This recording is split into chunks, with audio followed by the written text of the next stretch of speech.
Robber baron, industrialist. Robber baron is a derogatory metaphor of social criticism originally applied to certain late 19th century American businessmen who were accused of using unscrupulous methods to get rich, or expand their wealth. The term was based on an analogy to the German robber barons, local feudal lords or bandits in Germany who waylaid travelers through their ostensible territory, claiming some tax or fine was owed.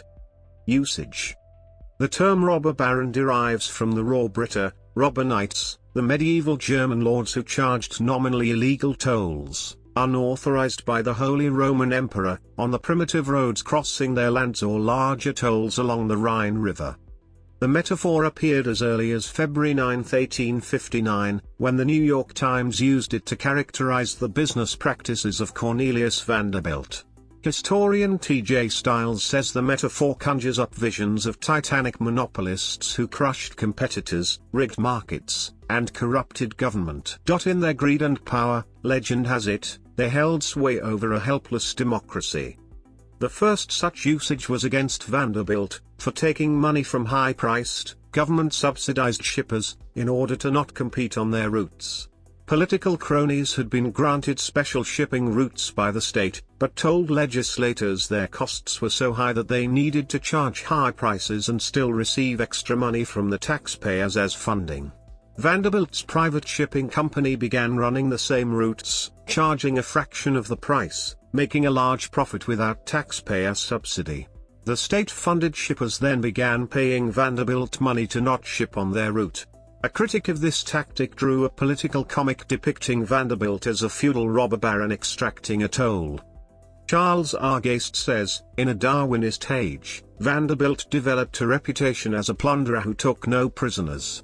Hal Bridges said that the term represented the idea that business leaders in the United States from about 1865 to 1900 were, on the whole, a set of avaricious rascals who habitually cheated and robbed investors and consumers, corrupted government, fought ruthlessly among themselves, and in general carried on predatory activities comparable to those of the robber barons of medieval Europe. The term combines the pejorative senses of criminal, robber, and aristocrat, barons having no legitimate role in a republic.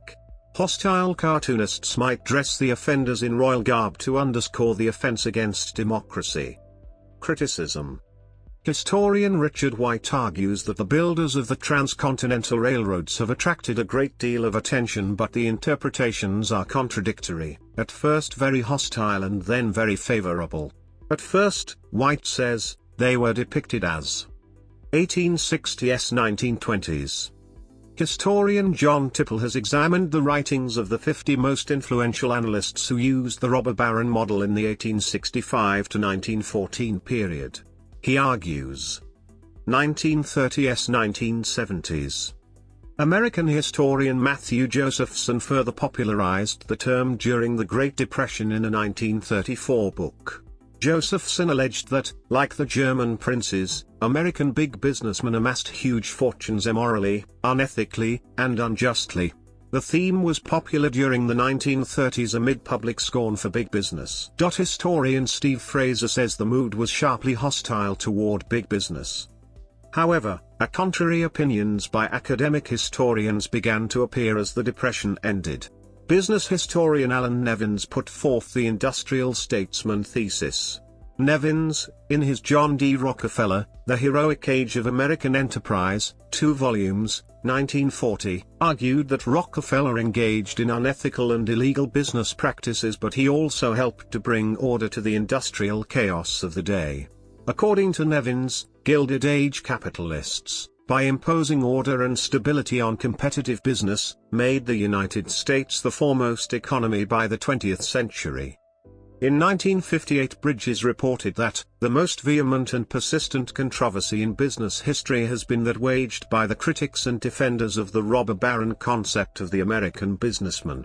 Richard White, historian of the transcontinental railroads, stated in 2011 he has no use for the concept, which has been killed off by historians Robert Weeb and Alfred Chandler. He notes that much of the modern history of corporations is a reaction against the robber barons and fictions.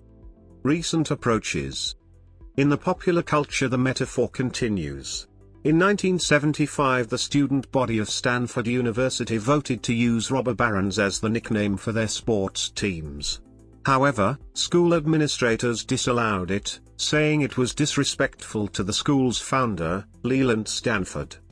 In academe, the Education Division of the National Endowment for the Humanities has prepared a lesson plan for schools asking whether robber baron or captain of industry is the better terminology.